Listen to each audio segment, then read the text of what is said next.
объявляем постановление суда от 5 декабря 2018 года. Сейчас будет проводиться обыск.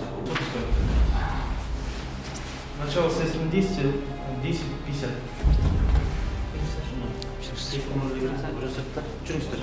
Buyurun, yakaladık dursanız. Tamam,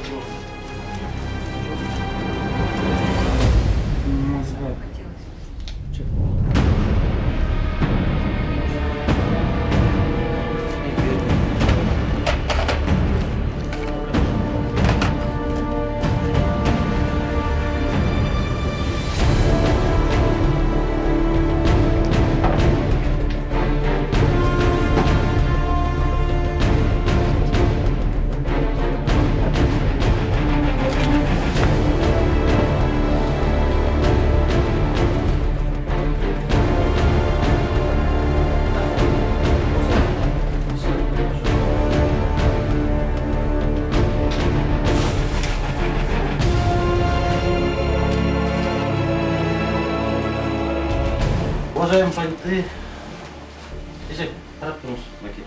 в ходе обыска, проведенного сегодня, 7 декабря 2018 года, в квартире были обнаружены денежные средства, долларов, купюрах 100 тысяч долларов и сумму 2 миллиона 900.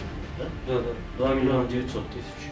Эти денежные средства сейчас будут опечатаны и приобщены к материалам уголовного дела до выяснения обстоятельств.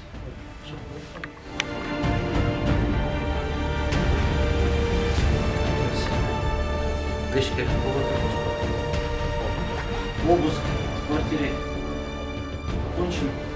В ходе обыска были изъяты ценные бумаги, документы, денежные средства, а также компьютеры и ноутбуки. В ходе обыска со стороны Нет претензий.